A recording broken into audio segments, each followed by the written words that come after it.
My coworker kept accidentally getting me in trouble, so I let HR see what she was really doing. Brenna started at our accounting firm 3 months after I did. She seemed sweet, always volunteering to help, bringing homemade cookies, asking thoughtful questions during meetings. Everyone loved her immediately. I thought I'd found a work friend. The first incident happened during my probationary period. I'd spent 2 days preparing a presentation for our biggest client.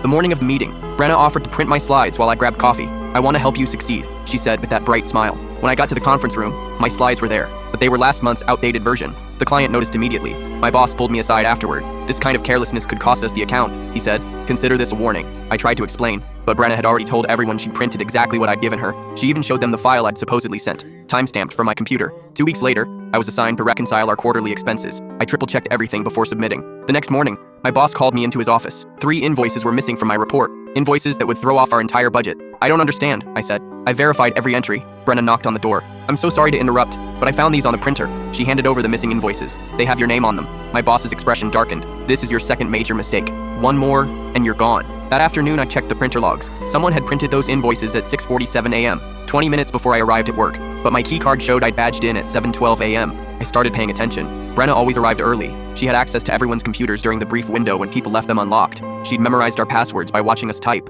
I began documenting everything. Screenshots of my files with timestamps, photos of my desk before and after leaving, recordings of conversations. The next setup came during month-end closing. I'd finished entering data and logged off. When I returned from lunch, my computer showed I'd deleted 3 hours of work. Security footage would later show Brenna at my desk during lunch, but I didn't know that yet. "This is unacceptable," my boss said. "Clean out your desk." "Wait," I said. "Check the security cameras, I wasn't even here." He agreed reluctantly. The footage was damning, but not for me. It showed Brenna clearly accessing my computer, deleting files, then logging out. She'd even looked directly at the camera while doing it. "There must be an explanation," my boss said when confronted. Brenna had tears in her eyes. "I was trying to help," she sobbed. "I thought I saw an error in her work. I was going to fix it and surprise her." Somehow she kept her job. I was moved to a different department to avoid conflict. From my new desk, I watched Brenna target my replacement, a quiet guy named Oliver. Same pattern. Helpful offers followed by mysterious mistakes. I warned Oliver, but Brenna had already convinced everyone I was bitter about being transferred. That's when I contacted HR directly. "I have evidence of systematic sabotage," I told them. I'd been recording everything for weeks. Brenna offering to help,